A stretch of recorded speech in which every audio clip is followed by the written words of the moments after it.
So if you are here, then this means that you're here for the homework session for the homework on polynomial functions. So ideally, I'm just going to do problems that I didn't talk about in the video. So hopefully you've all seen the video on the polynomial functions section by now. And so hopefully you have, so the things and the themes I talk about will be a little bit more apparent as I go through them. But I suppose, and as I'll start off the lectures moving forward, does anyone have any specific problems you want me to work out? Or if not, I have just a list of problems I was going to go through. But if anyone has any, any problems they want me to do, if you've been working on it and you got tripped up on one or two, and you don't have to let me know now, I could just go through them. I'm going through quite a few of them, so if anyone has any questions about any specific problem, you can let me know. But if not, I'm just going to go ahead and get started.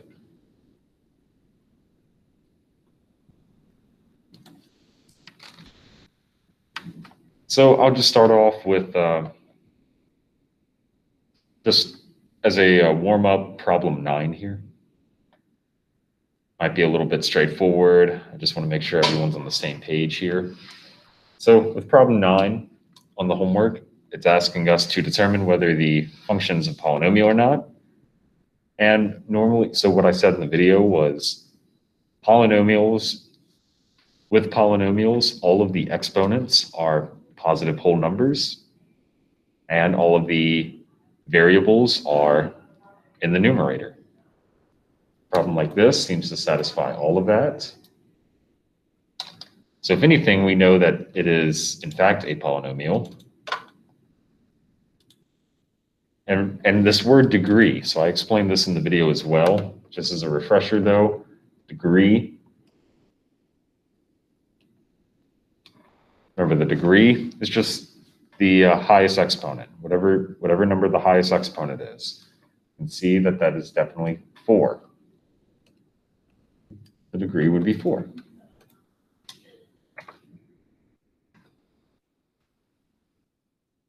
Nothing too crazy there so far.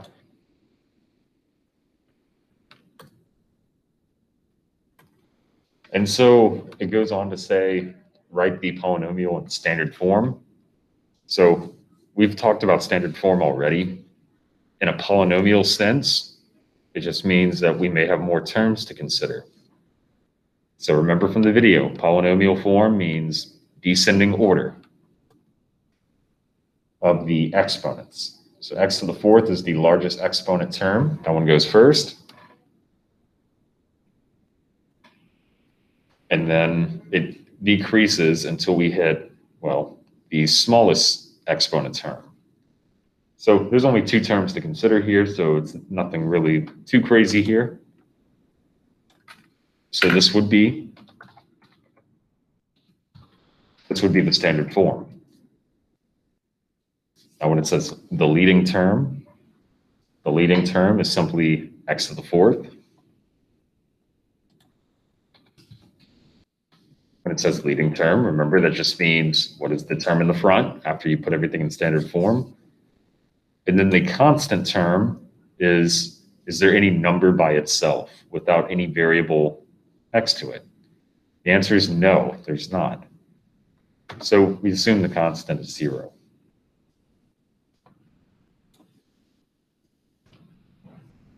So just a warm-up problem, just to make sure everyone's on the same page here. I'm sorry.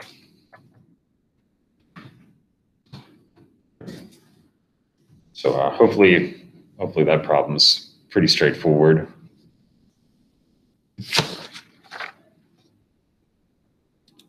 And again, at any point, if you have, for those of you just tuning in, if you have any specific problems you want me to do, just you can go ahead and let me know at any point. I can go ahead and do them. So we'll go on to another problem.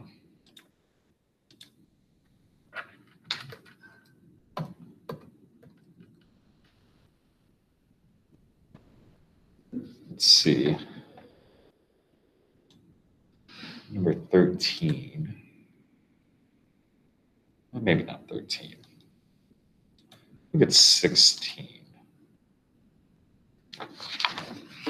So the problems 16 onwards, I'll do a few of them. They don't really take too long to look at because primarily what these problems represent, it's basically, we're going back to transformations. So these could be problems that you may have seen in previous sections. And this is contingent upon you knowing or remembering what the transformations do. So if we have x to the fifth minus 2, like we do in this problem, well, there's a few themes at play here. If anything, we need to know what the shape of x to the fifth is, because that will be pretty much the leading term. It takes on, or it characterizes the shape of the function. And if you remember from the class notes,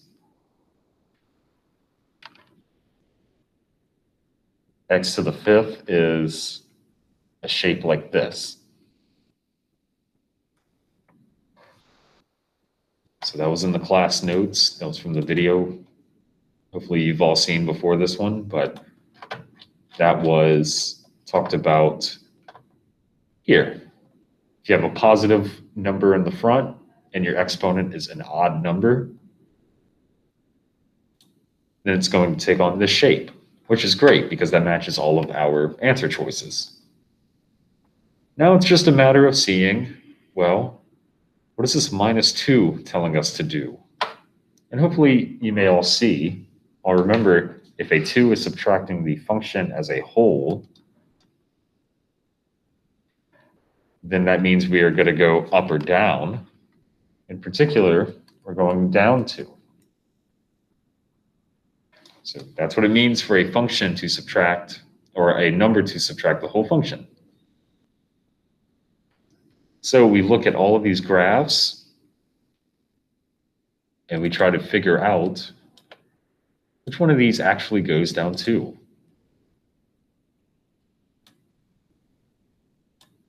Now this one, it takes the center point, and so here's where the center would be originally. Just it goes up 2, not down 2. So that's kind of the thought process here. You may notice this one goes from the center and it goes right 2. Again, not it. So this one's down 2, and then this one would be left 2. And that's the thought process you should have. So again, you might be able to knock these out fairly quickly. Just wanted to make sure everyone was familiar with transformations. Okay.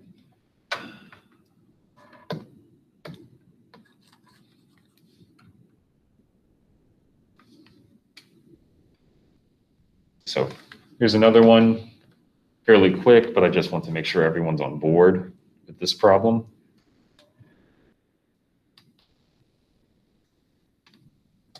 So remember what I talked about in the video, x to the fourth. We need to use that to determine the shape. So the shape of x to the fourth, so hopefully you remember, if there's a positive number in the front and the exponent is even, then the shape is going to look like an upward parabola, just like x squared. So that's true for x to the fourth, x to the sixth, x to the eighth, and so on and so forth. So it seems like all of them have that shape, so we don't have to worry about that. But now we need to figure out, well, what is this 9/2 telling us to do? Well, it's not adding or subtracting anything, so it's not going to tell us to shift. We are not shifting because of this 9/2. It's multiplying, which means we will either stretch or compress. That means that answer choices B and D are both out because they both shift. One of them shifts down and the other one shifts up. But 9/2 is not adding or subtracting. So that means it will not shift at all. It will stretch or compress. So it's either A or C.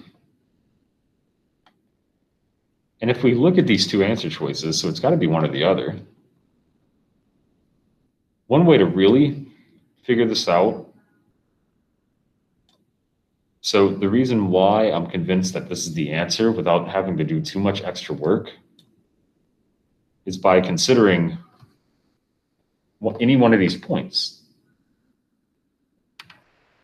That point says that x is 1 and y is 9/2, which means if you plug 1 into x for the function, you should get 9/2 for y. And that makes perfect sense because the function was 9/2 x to the fourth. And by plugging in the 1, well, 1 to the fourth is just 1, and 1 times 9/2 is 9/2.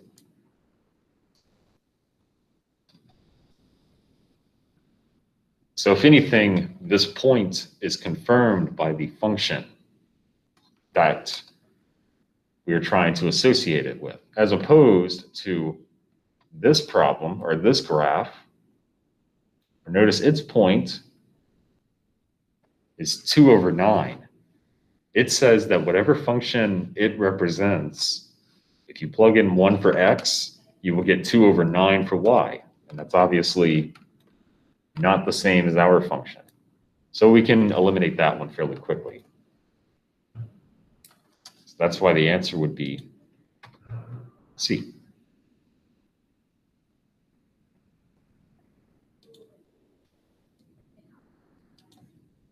Okay.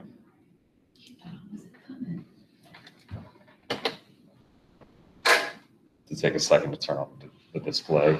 Wait, what? Give me a second to turn on the display. Is anybody on the Google Meet thing or? Yeah, people are on here. Okay. I don't think you missed anything. Okay, let's keep going. I think today would be a learning curve for me anyway, to try to figure out how to come to class and participate, with it not being a distraction for you trying to do two things. Well, let's go ahead and look at this problem right here. Just one more graphing problem, and we'll move on from here. So this problem here, again, the idea is trying to determine the shape and then determine what transformations we apply to it. Now, with the problem at hand here, the shape that this will take on, it will be x to the fifth here. That is the current shape. And I explained the process for determining this in the video by taking dominant terms. You may think about it in that same regard, or you may use the exponent to your advantage, the largest exponent to your advantage. The largest exponent is 5, so it tells us that the shape will take on whatever the shape of x to the fifth is, as I have written down here. And so hopefully you remember the shape of x to the fifth. It takes on this snake-like shape. That is, if you have a positive coefficient and the exponent is odd, then this will always be the shape. Again, that's characterized by this little diagram I have in the notes. It's on page 44.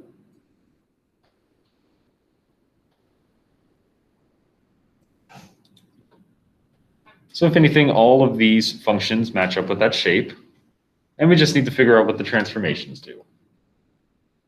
Hopefully you remember that if you subtract 8 from x directly, that tells us left or right.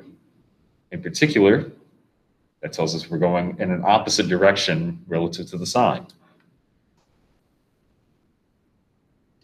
tells us right 8. And then furthermore, the 6 out here tells us we go up 6, because remember, that's a verbatim operation. So it can't be A, because A goes to the left. B looks promising. C goes to the left. And D, well, goes down 6. So that leaves B, as in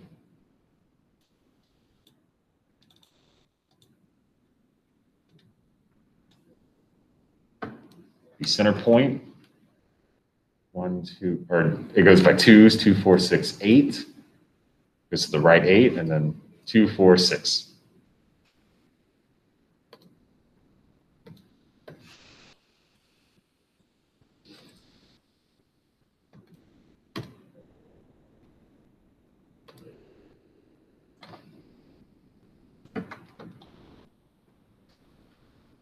Okay. Did you have any? Not right now. Okay. I have a few here that I'm going to go through, so I'll probably hit any complicated ones. All right, I did this one in the notes.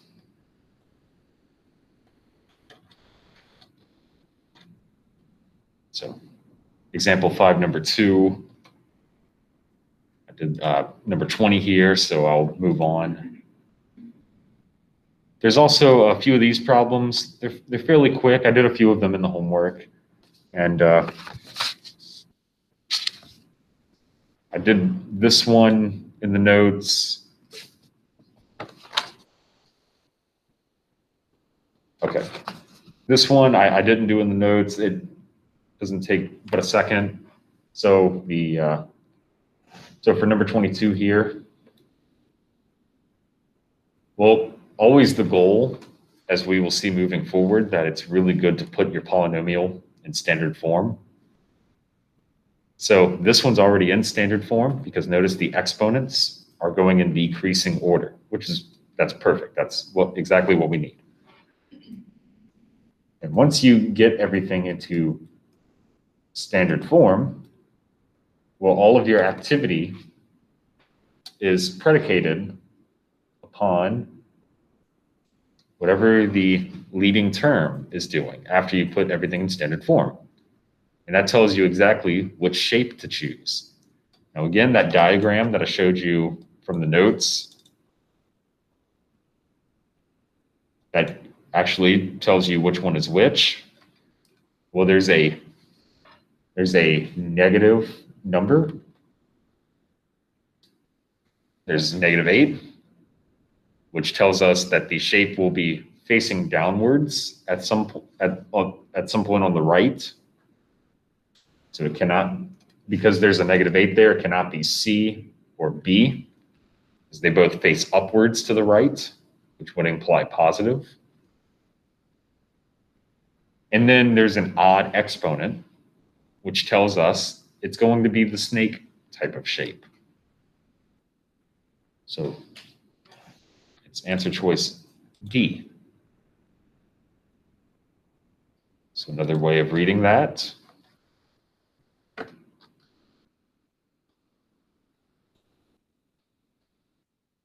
So here, number 4 here says a negative coefficient, like what we have, -8, and an odd exponent, like 3, and it tells us the shape for free. So that's really it.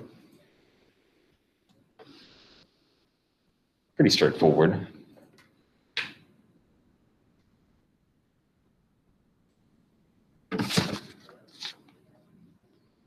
Okay, let's keep going.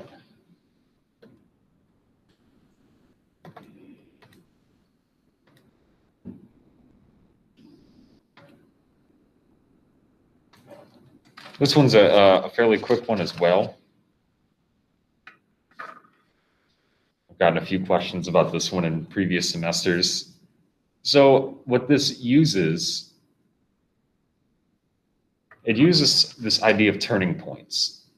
Turning points aren't referenced too explicitly. I mean, they're talked about later on, and they're really easy to determine algebraically. If you know what the degree of a polynomial is, then all you have to do is subtract that degree by 1. That's the number of turning points, the maximum number of turning points. That's it. On a graph, we do need to make sure we interpret this idea of turning points correctly. So what it wants us to determine is which one of these could or could not represent a cubic polynomial function. And so if you remember, this is referring to, so cubic is x to the third. It's a cubic. Cube, 3 dimensions, cubic. And so the degree is naturally 3.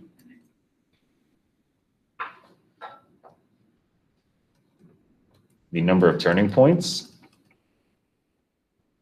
or rather the max number of turning points, you just subtract the degree by 1. And all this is an elongated way of saying, are there any of these that have more than 2 turning points? Well, yeah, there's definitely a few.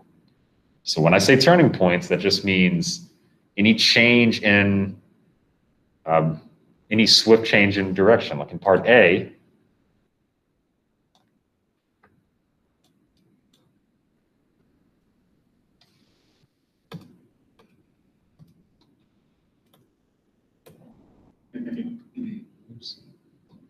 so this would be a turning point right here.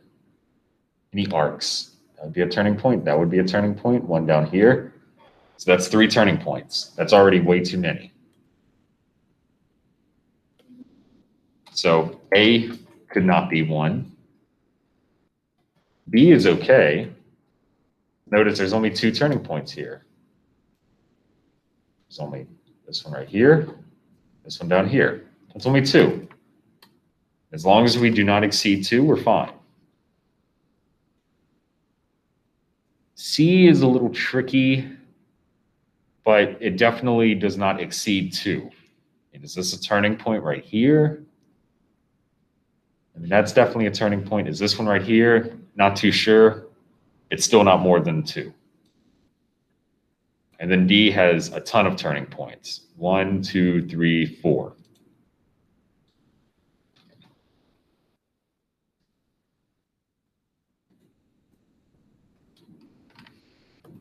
So that problem's tripped up people a few times over the semesters.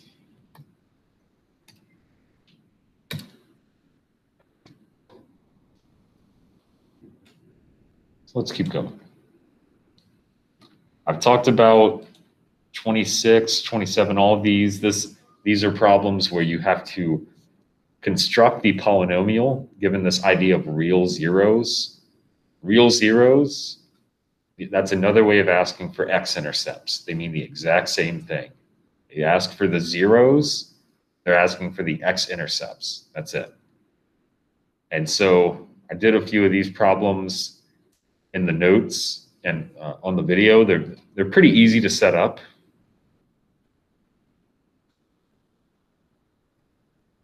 There's one I wanted to do, so I did this problem in the notes. I even did this problem in the notes. I want to do the next problem, which is this one.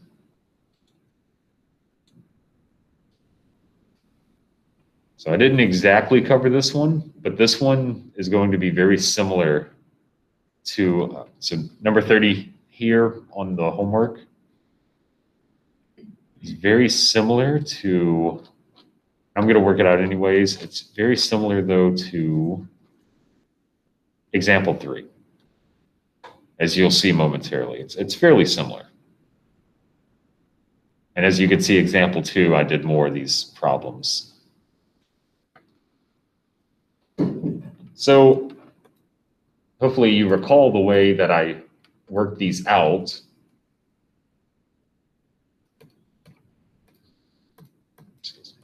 There we go, got it. So hopefully you recall the way I worked these out. For every 0 that we have, so -2, 1, and 4, we made a different factor just predicated upon that. And you might notice it to the left over here. So this would be x plus 2, x minus 1, and x minus 4. So notice I'm switching all the signs. So -2 contributes to that whole factor. That whole factor. Every 0 gets its own factor. 1 gets its own factor. 4 gets its own factor. So each one of those zeros has this very careful contribution towards what the overall function is going to look like. However, and also it says degree 3, which alludes towards the fact that virtually how many copies of x do you have in the entire problem? 3. So I count 3 x's there. So that's pretty much redundant information. That's fine. And then they give us a y-intercept. Now they give us the y-intercept because technically what I wrote down is not complete. There's also an a in the front. There's this understood a. And in many of the problems, they just say that the a is 1. They tell you that a is 1. But in this problem, they do not. They'll say with a leading coefficient of 1. But here they don't tell us that. So that means we have to go find it. So that means you would not immediately just select C as the answer, because we have to figure out that A, and that's when we use the y-intercept. But the y-intercept, it actually gives us a point. If you set x equal to 0, then y is -24. This is what they're telling us. They're telling us an ordered pair on the function or on the graph, either way you want to look at it. So what this does is it gives us a temporary x, a temporary y value or f of x value that we can plug in and determine what a is. So we've done this before, and we're going to do it again here. So simply y, we're going to plug in for f of x. So this is temporary stuff. This is off to the side. So now -24 is equal to, a is just a. That's what we're trying to solve for. And for every x, we're going to replace it with 0, because we are plugging in this temporary point. 0 plus 2, 0 minus 1, 0 minus 4. So that's a times 2 times -1 times -4. Or in other words, just seems to be 8a.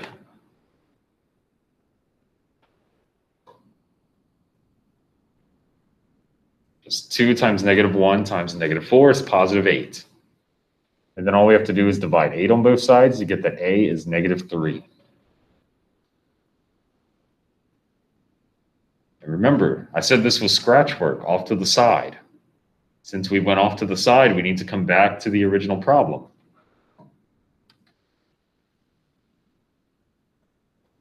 Now we know what a is, so we can plug in -3 for a.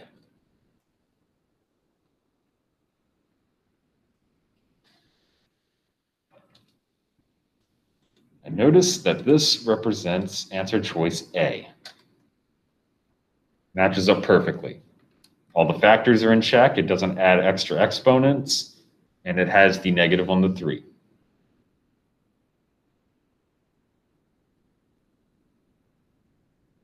So that is number 30 here.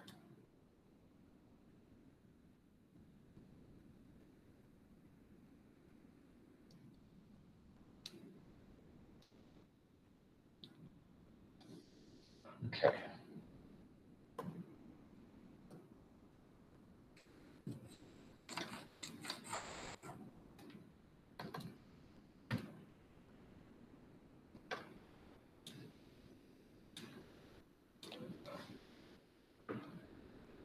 Let's get to some of the more interesting problems, the ones with numerous parts.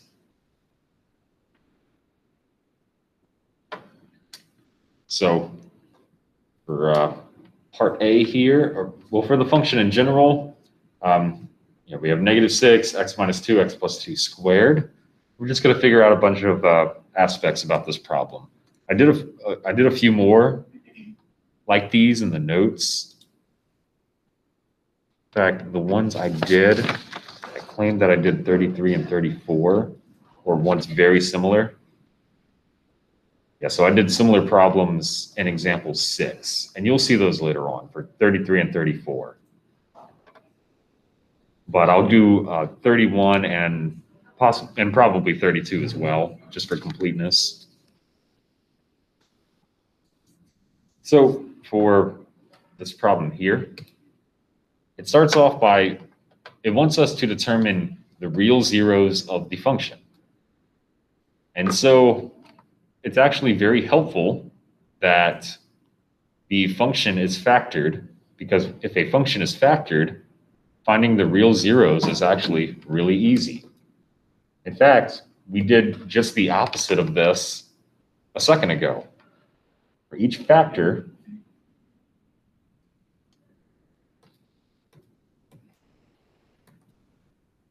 that we have here,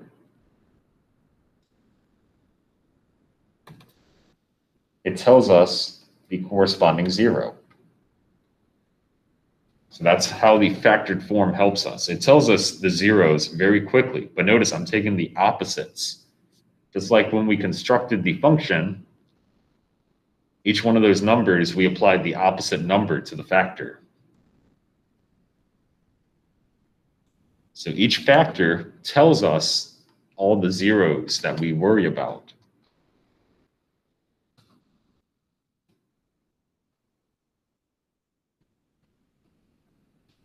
So if anything, now we have the zeros. 2 from here and -2 from this one. And then it starts talking about the multiplicity. Now the multiplicity, if you remember from the video, it's the exponent that corresponds to a certain zero. So it says the larger zero.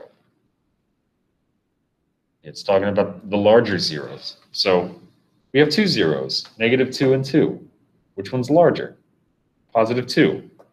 +2 is larger than -2. So it wants to know, what is the exponent that corresponds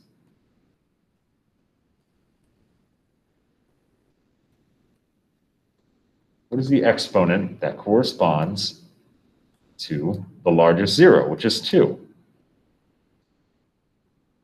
Well, the exponent, well, I don't really see an exponent.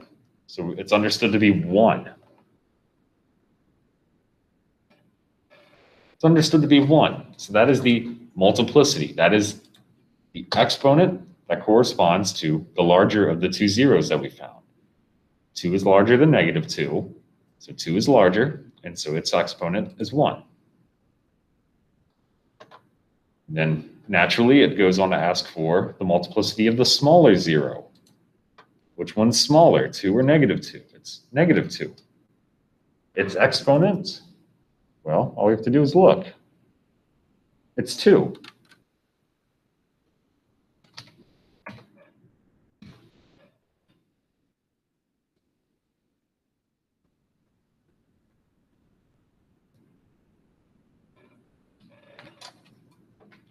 And then it goes on to ask about crossing and touching, which is a natural extension of knowing the multiplicity.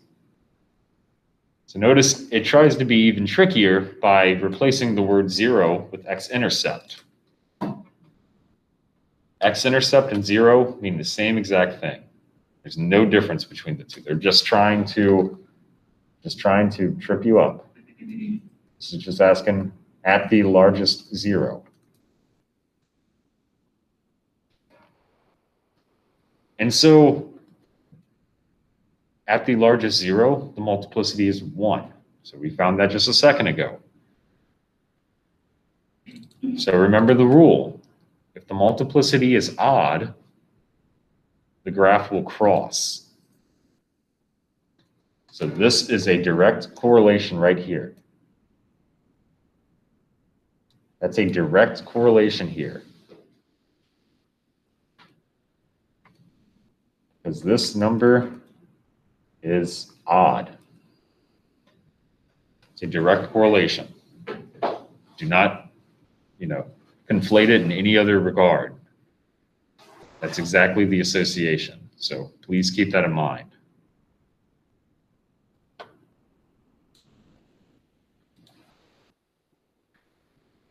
Let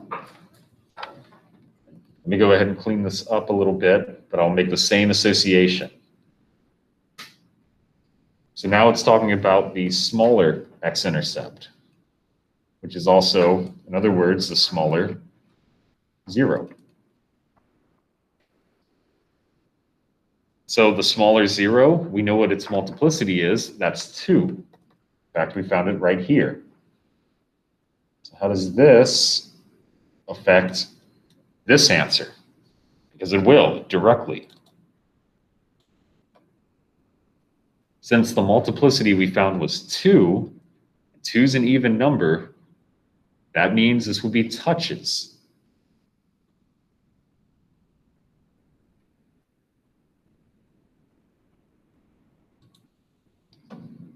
So again, I'll write this down right quick. Because 2 is even. That directly implies that the 0 that corresponds to that 0 will touch. The graph will touch at that spot. These are associations you will need to know going into the Unit 3 assessment. So please make sure you understand that correlation.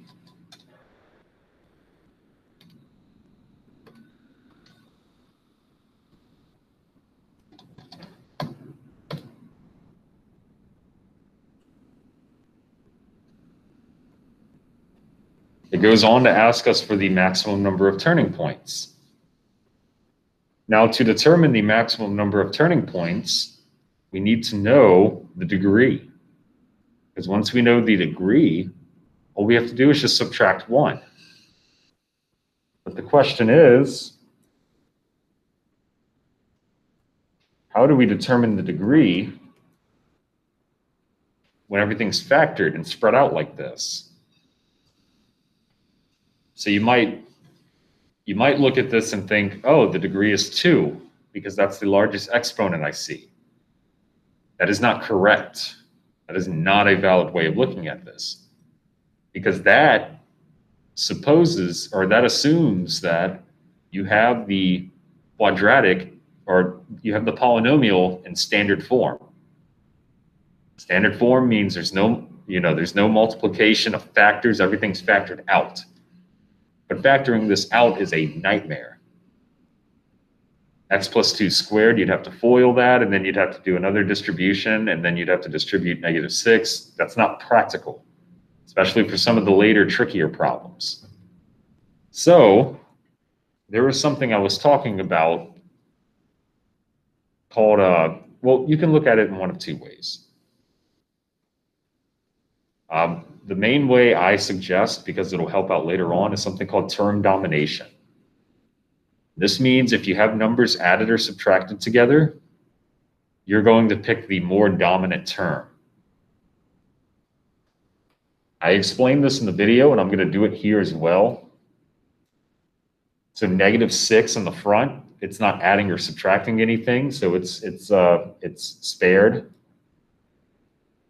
But now we move on to x minus 2. That's two things adding each other. And the question is, between x and the -2, which one's the dominant term? The answer is x. A variable is more dominant than a number. X squared is more dominant than x. X to the third is more dominant than x squared, and so on. So -6 comes down, and from this factor, all we get is an x. And then same thing here. We have an x plus 2, Which one's the dominant term, x or 2? Well, it's always going to be a variable over a number. So another x comes down, but there's an exponent as well that has to follow. And so we get -6 times x squared, which if we bring all of that together, it's just -6 x to the third. And from there, not only do we know the degree,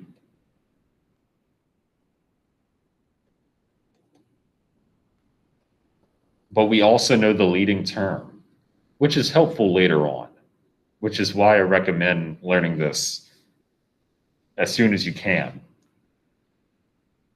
But now that we know the degree, the maximum number of turning points,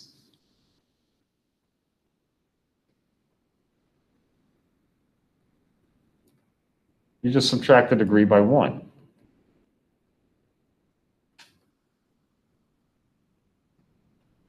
That's it. You just subtract the degree by 1, which is why we needed to find the degree. And that's it. We just put a 2 here.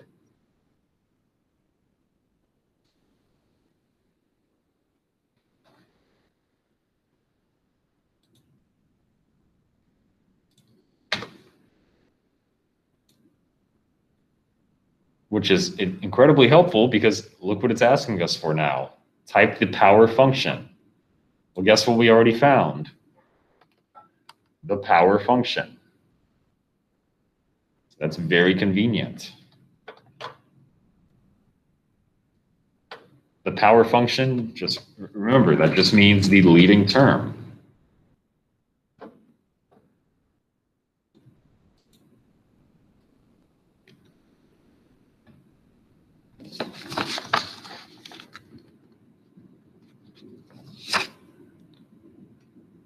So that's it for this problem.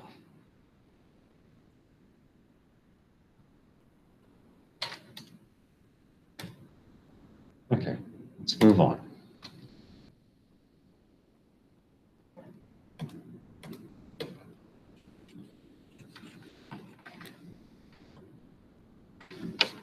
I didn't immediately do one like this either. And it seems to change the wording or the way you provide the answers slightly. But in any case, I'm going to talk about this one.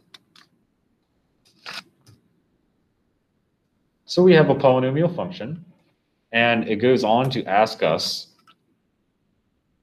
it wants us to determine the zeros.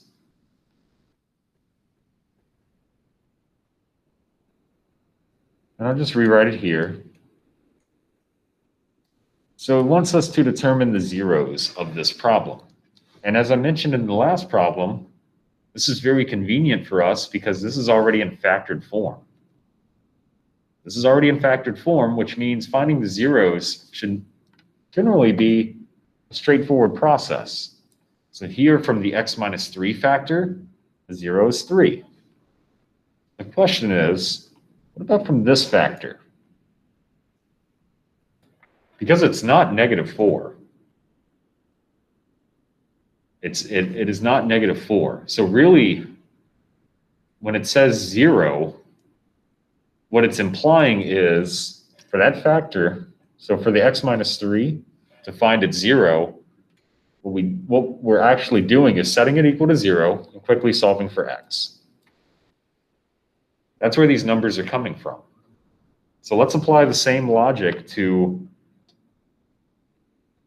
this weird factor over here, this x squared plus 4. So we can go ahead and subtract 4 on both sides. But the problem lies in, well, how do we get x by itself? Well, you'd have to take a square root. What are you taking the square root of? A negative number. That's not good. You cannot take the square root of a negative number in this class. So what that means is you get no zeros. You get no zeros from that factor because when you tried to get zeros, you ended up taking the square root of a negative number, which is not good. So that's sort of the thought process here, because a lot of people will put that one of the zeros as -4, which is not true. So that's definitely why I wanted to talk about this problem. So really, it definitely can't be answer choice B, because answer choice B is assuming that you made that mistake and you found 2 zeros. Answer choice B is wanting 2 zeros, so we're going to use answer choice A, which assumes that you only found 1 zero, as you should have. So the 0 we found was 3. And then it goes on to say, what's the multiplicity of 3? So that's just the exponent of the factor.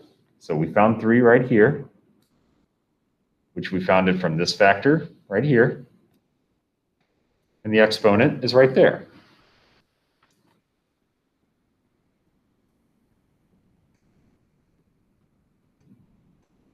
It's a multiplicity of 3. That's it.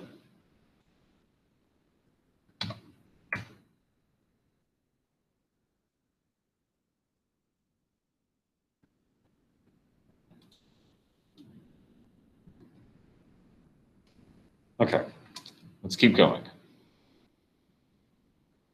Now that we found the multiplicity, we can naturally ask, all right, well, what does that multiplicity tell us about crossing and touching?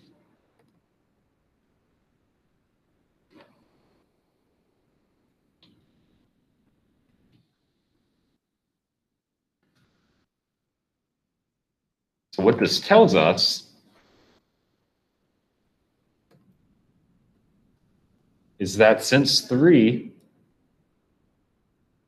is an odd number, and that means it's going to tell us crosses.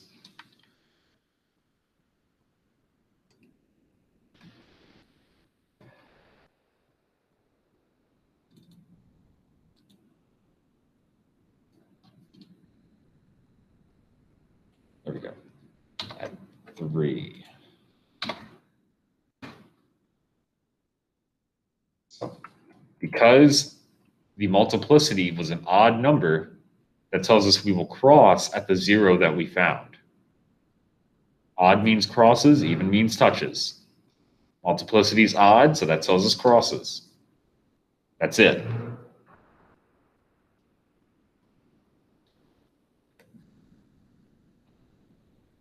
Additionally, we're going to go ahead and find the maximum number of turning points, which means we need to find the degree, which means we need to find the power function. So I'm going to talk about this term dominance thing again, just to make sure everyone's on the same page, because I think it's a very helpful idea.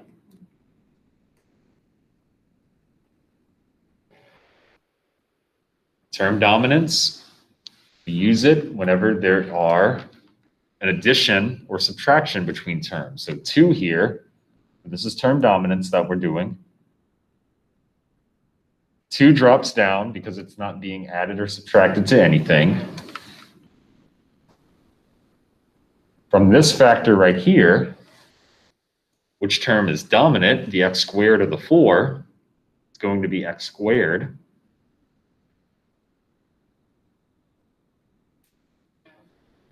But there's a square as well. So this needs to be squared.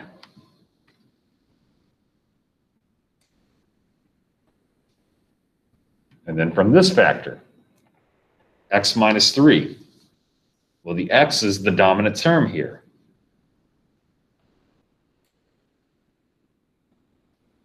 But then also there's an exponent that has to come down. So this is after the first, or this is after term domination. We're just picking off, or we're eliminating the inferior terms in essence. And now we can bring all of this together algebraically. This is 2 times x to the 4th times x to the third, which is 2 times x to the seventh, because you add the exponents here.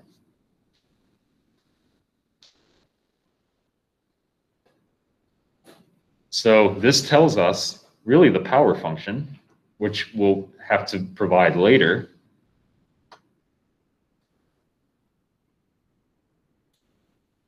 We can see that the degree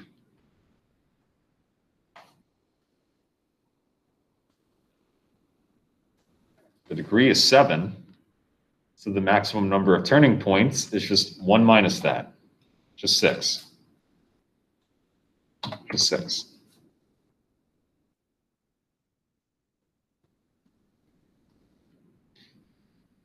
And it wants us to determine the power function, which we already did.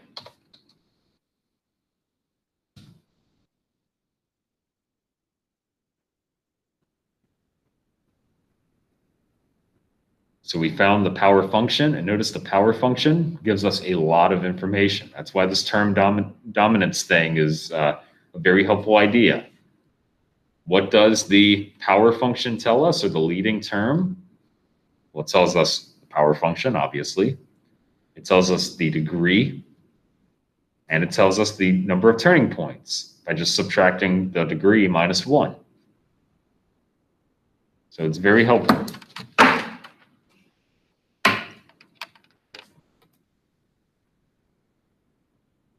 That's why this term is very helpful here.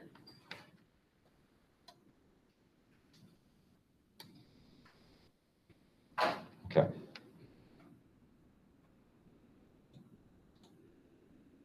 So I did this one.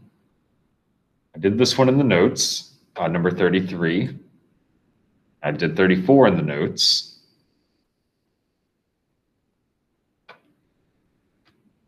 35 and 36 should be pretty straightforward. It's basically asking, could this curve represent a polynomial or not? The answer is yes.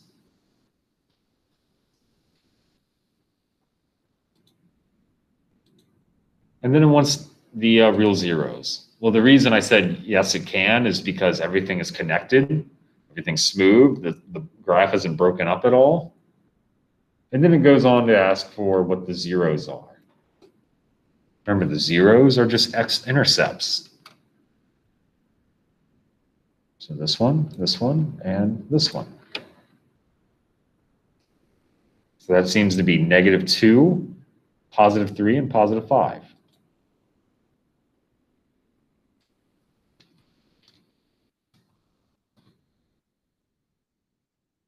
Also goes on to ask for the least degree. Well, we can use the idea of turning points to help us determine this. So how many turning points are in this graph? Seems to be one up here, second one down here. That's 2 turning points. So what does that have to do with the degree? We add 1. We add 1 because the degree minus 1 is the turning points. So the turning points plus 1 is the degree. Notice it's asking for the degree here. And we found the turning points.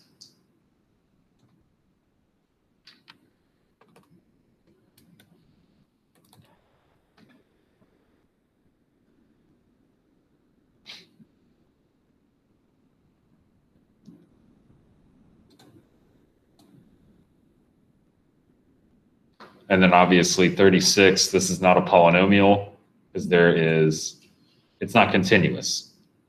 There's a break right here. That's not good. So that one's easy. I did 37 in class. If you did watch my video, you might have noticed I switched examples 7, 8, and 9. Just kind of flowed a little bit better that way, but it seems a little off. So hopefully you all saw that I just simply switched them. Example 7, 8, and 9 in my video as related to the notes. But this problem is on there. I think I moved this one to example 9 in the notes, but I do talk about it in the video. So, and then I'll conclude with number 38, because I have here that I did 39. Let me just check and make sure. So I did number 39 on the video. It's example 7 here.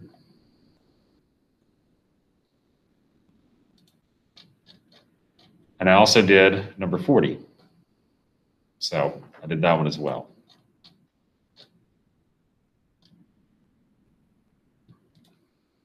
So I'll talk about 38.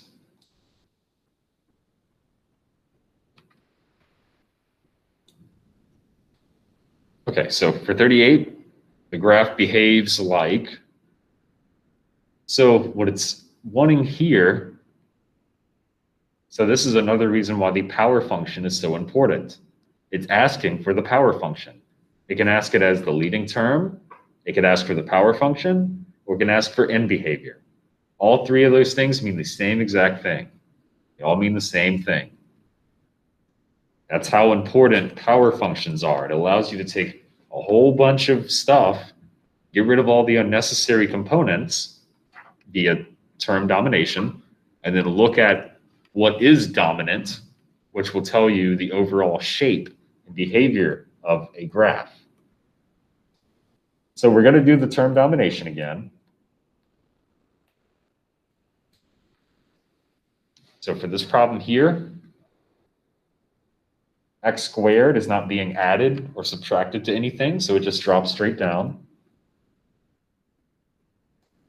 But here is an addition. The dominant term here is x. X is more dominant than 4.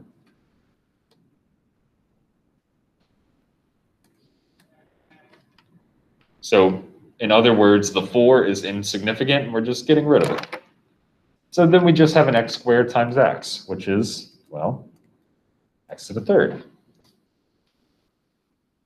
So guess what they want? X to the third instead.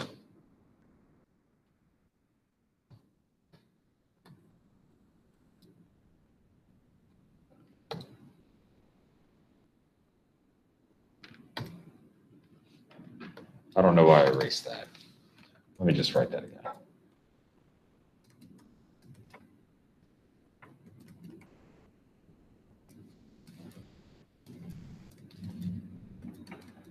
Okay, so that's the power function. That's the function of the end behavior. It's whatever you want to call it. So now they're asking for the x-intercepts, or in other words, they want the zeros. Remember, they mean the same exact thing. Having a factored form is nice because each factor will help us determine the various zeros. So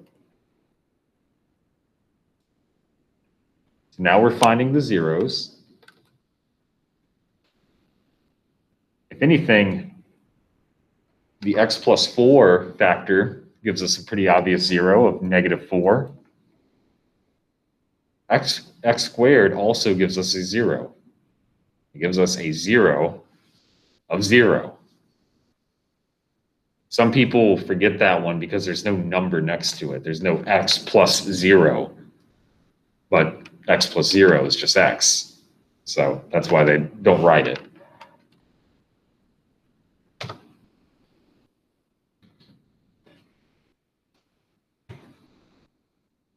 Now it wants the y-intercept.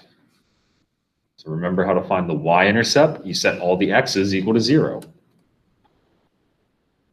So instead of x squared, x plus 4,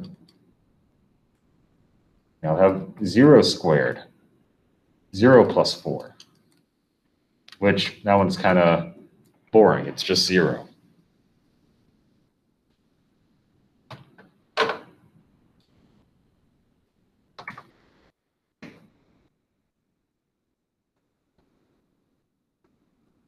Now it wants us to determine the zeros, but we already found the zeros.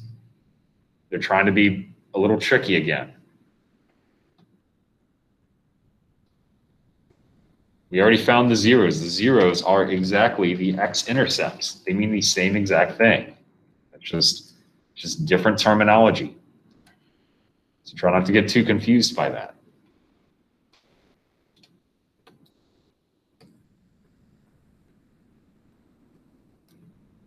So the two zeros we found, I'm just going to write them up here. So we found 0 from that one, and we found -4 from this one. So let's be careful about how we plug everything in, because this gets a little bit confusing. There's blank, blank, and blank, and more blanks. Let me go turn the lights back on. It's interesting. It didn't detect any movement. Huh? It didn't detect any movement. I'm shocked. Oh, that was weird. Okay, sorry about that. Yeah. But, so the lesser zero,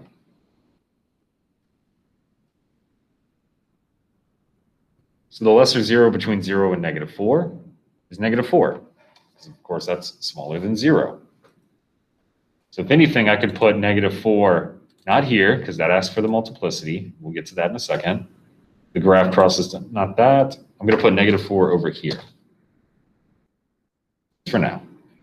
Now, what is the multiplicity of that -4?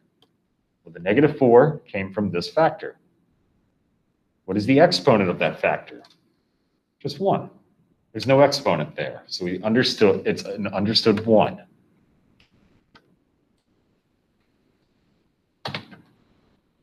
And since the multiplicity is 1,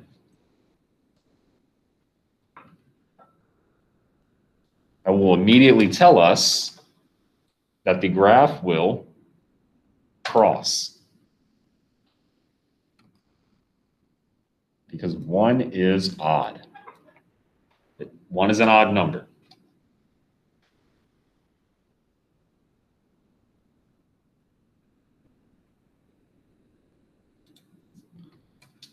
The greater 0 is 0.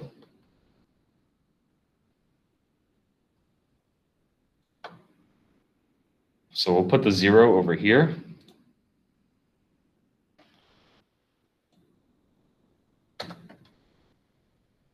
Zero came from this factor right here, and the exponent is 2. That's the multiplicity. Multiplicity is 2.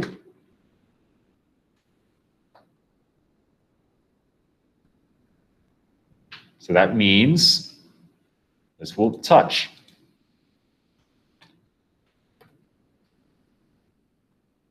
Because 2 is even.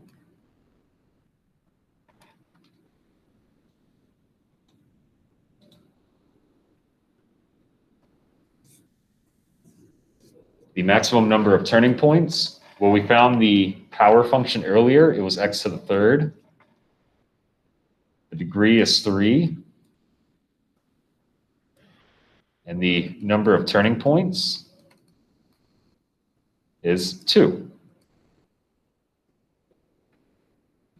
It's just the degree minus 1 every time. It's just 2.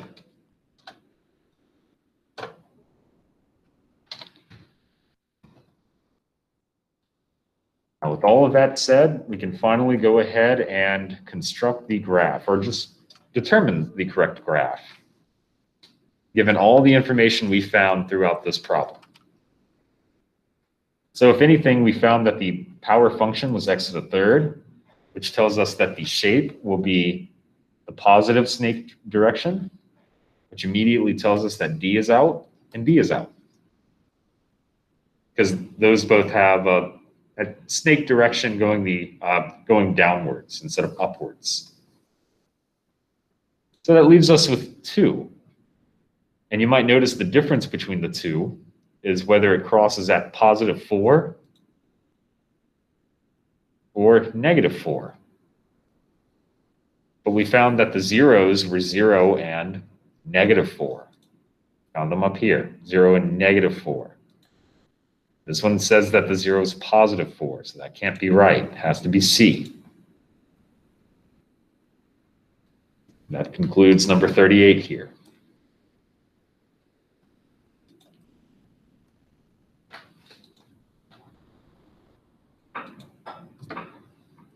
So besides for that, that's really all the problems that I have that I did not go over in the video. So if you have any questions about anything, I'm happy to accept them. But other than that, that's all I have for today.